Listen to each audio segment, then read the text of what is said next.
Good afternoon, everybody. My name is Jung-Sam. I'm from Seoul, Korea, Humanities Institute, Seoul National University. And today my subject is focusing on the kinds of translation in 16th and around the 17th century when Chinese characters were understood by the Western people, especially on Jesuit missionary, because the Jesuit missionary is the first people to understand Chinese characters or Chinese classics, and then they translated the classics into European society. So this is the man, as you know, Matteo Ricci. And his English name is Matteo.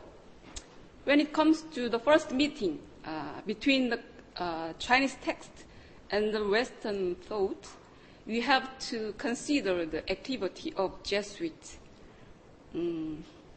For the purpose of making Chinese peoples converting to the Christianity. So the missionaries' goal is and the Jesuits commit themselves to studying Chinese language and thought. For example, Japanese Jesuit Rodriguez, he wrote the book of the Western grammars of Japanese.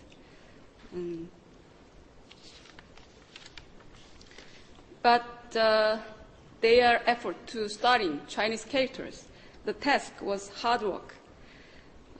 Chinese characters is quite different from the European letters.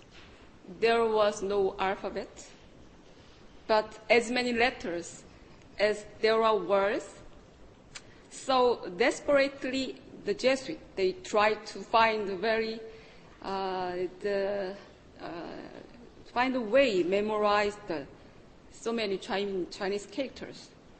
However, to the Jesuits, the Chinese language is more the language of birds than of man.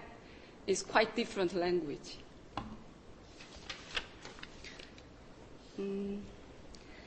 So the man, Matteo Ricci, before he came to China, another Jesuit, Ricci, had to begin his studies in what he called the ridiculous manner. When he first started studying Chinese characters, he learned from Chinese teacher through pictures. For example, when it comes to know about the horse, draw a picture of a horse, and then draw a character horse, and then he learned to sound ma. But the very talented man, Matteo Ricci,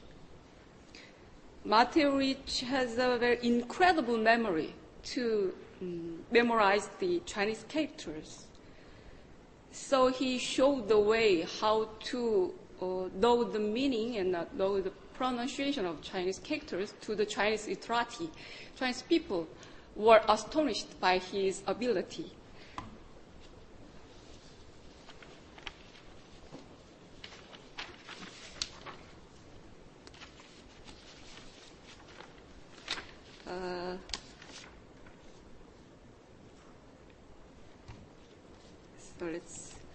Ability. So when Ricci showed his ability of memorizing the Chinese characters forward and backward in front of the Chinese scholars, he was asked to teach a Chinese literati's son the art of memory to make him pass the exam for government official. So Matteo Ricci wanted to show off his memory and the Western traditional art of memory. So he decided to write this book. It's Xiguojifa, translated as Art of Memory in Western Countries. This book, Xiguojifa, was written by Matteo Ricci in 1595 This book consists of 6 chapters. 文本篇、民咏篇、还有社为篇、立乡篇、定式篇、广资篇。When it comes to the ability of memory or memorizing the things or words, we have to talk about the Western tradition.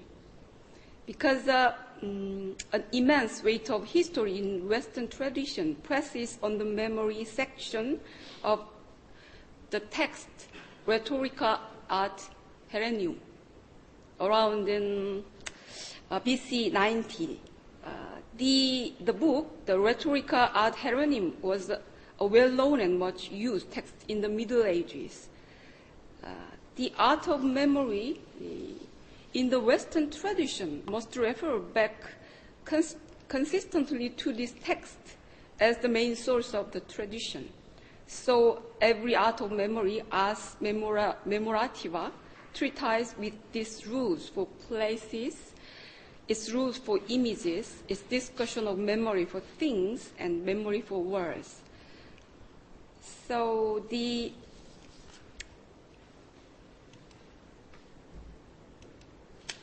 this is the book, 文本篇, the contents.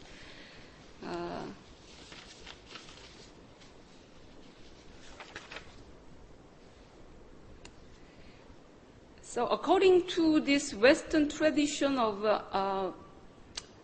art of memory, the Xiguojifa also repeated same theory in this book.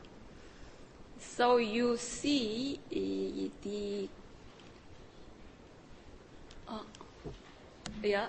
the first line, they explain that memory is the human intellectual ability which was bestowed by God and is quite different from that of animals. So it's the own ability of human beings. And then Rhetorica ad Herennium, art of memory, makes the rules for the distributing or making places in your brain, and then every places you distribute the words or words of images. So the artificial memory is established from places and images. We call this is Jung-Sam, like this. Yeah, Jung-Sam means the method of memorizing the image.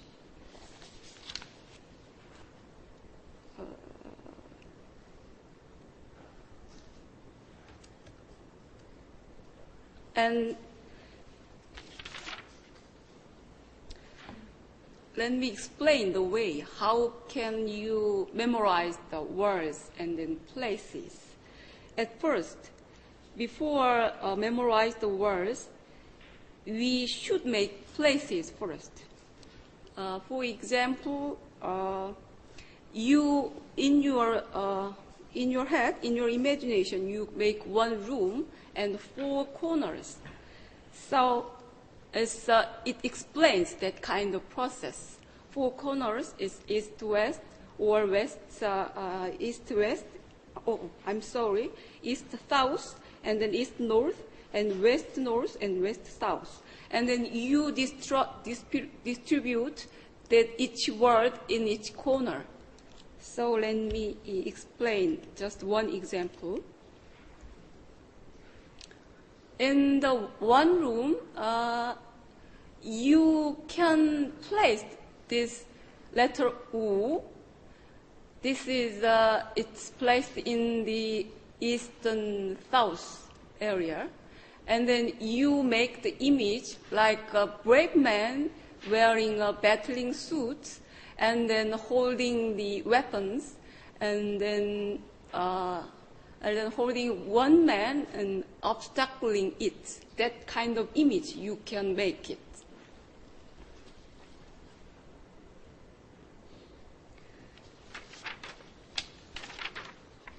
And another example is also Matteo Ricci introduced the Xiguojifa. It's a kind of pronunciation in traditional way, but it's combining the two letters, which was represent the beginning sound and then ending sound. Actually, the way devised it only for the pronunciations themselves, even in traditional China. But Matteo Ricci tried to explain the meaning of characters used in Xiguojifa. So, for example, you just see just one word. This sound is rang, and then he explained that ren shou yang shen, human head, and then body of goat. So you take the beginning sound R and then ending sound ang, and then you make this word sound rang. However, the Matteo Ricci explained its meaning. And then another example in Xiguojifa is a phrase. It's a phrase, it's a famous example is in Lungyi, in Analects. It's the first phrase, 学而时习之，不亦乐乎. The Matteo Ricci explained character by character. You just see just one example. It's a kind of conjunction particle er. He explains it's kind of image of folk. And then the negative particle spu, he explains one man holding a tree and then cut the heading part. It's that kind of, Matteo Ricci explains that kind of imagine, you use that kind of image. Let's see another example. That is the phrase as a whole image. It's not character by character, it's the whole image. It's from the Zhongyong, it's the famous Chinese classics. He wanted to explain this Zhun De Xing, the three characters. And he explained that in the middle is a virtuous man, and then right hand holding the binary pot, and right hand holding the blooding heart. And then you imagine the picture through this phrase. This is the example of shown in the Xiguojifa. But unfortunately, this kind of nonsense and absurdity could not able to make the Jesuits convinced by Chinese scholars, as well as for them to study Chinese character effectively. Just show off, display of their ability of memorizing the Chinese characters. Eventually, I think this effort was not successful at all. So we have to consider another effort to understand Chinese characters is attempted by Matteo Ricci, like a Jesuit. The other effort to memorize the Chinese characters for the Jesuit is the attempt at the same time with Xiguojifa. It's another text written by Matteo Ricci. Xiguojifa is wonders of Western letters. It's a very different way compared with the Xiguojifa. They make phonetic way. They combine Chinese characters and Romanized pronunciation. They combined with it. In this book, Matteo Ricci tries to combine Chinese characters and Romanized letters. And in this book, Matteo Ricci explained the stories in the Bible. It consists of 3 chapters I'll explain the contents briefly. The first one is, with the belief of God, we can walk on the sea. If you distrust, you would be drowned. That's the first chapter 1, the contents of chapter 1. And then chapter 2, after two apostles came to know the real truth and throw away vacant theory. And then chapter 3 is frivolities and capriciousness quicken the anger of heaven. But before going to the next page, you have to memorize the pronunciation of these Chinese characters. 信而不还，二图完实，遥色晦气。Let's see the pictures. In the pictures, in this part is Romanized Chinese pronunciation for the first time in the history of Western translation into European society. Also, even in China, is the first time to be Romanized. 信而不还. And then the next one, 而图完实. And the next one, 要色晦气. That is the first Romanized text. And then another picture is Mother Maria and then holding the baby Christ.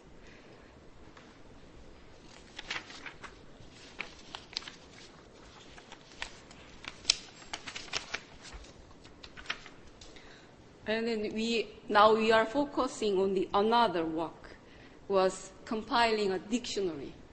Actually, it's the first dictionary written by Western people is Portuguese Chinese dictionary. It's around 1583 until 1586.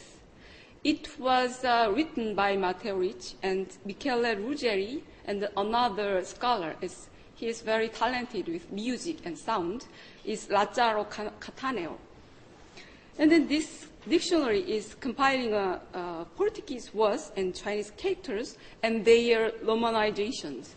This is the Portuguese and the Chinese, and then the Romanized pronunciation.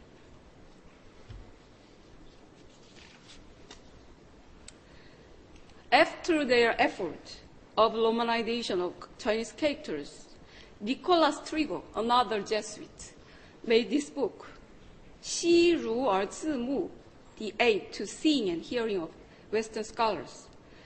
Is they could develop system of sounds, vowel sounds and consonant sounds, and the combination of these sounds, and they can make the pronunciation of Chinese characters by Romanized letters.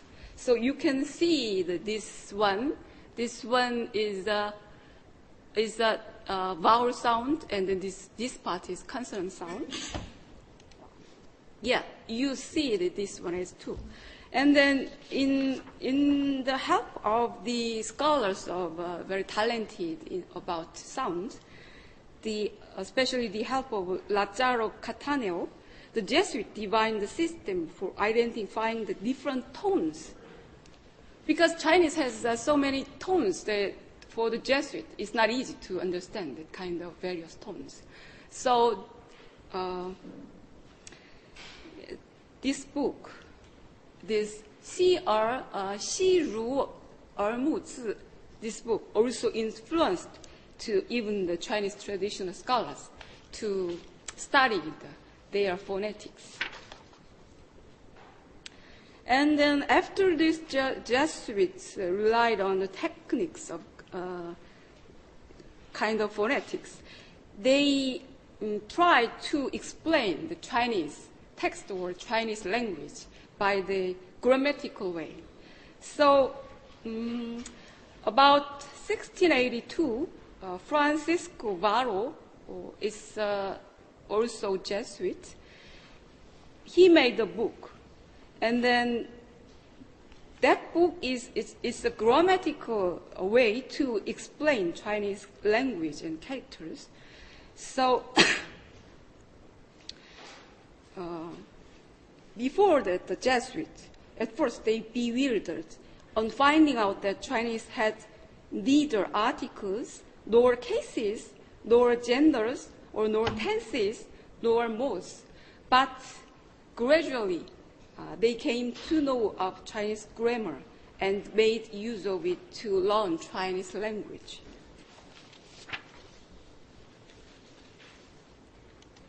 This is the end of my speech. When European culture encountered that of China in the 16th and 17th centuries, Jesuits were willing to accept the Chinese culture and tradition. So this book or this process can help us to comprehend Jesuit accommodative ideas of Chinese characters at a very early stage of their activity in China. Even though that kind of misunderstanding or nonsense when they study Chinese characters, but I suppose it is worth noting that the years spent by Jesuits on their Chinese studies with a tangible sense of admiration for the complexity of Chinese language and thought.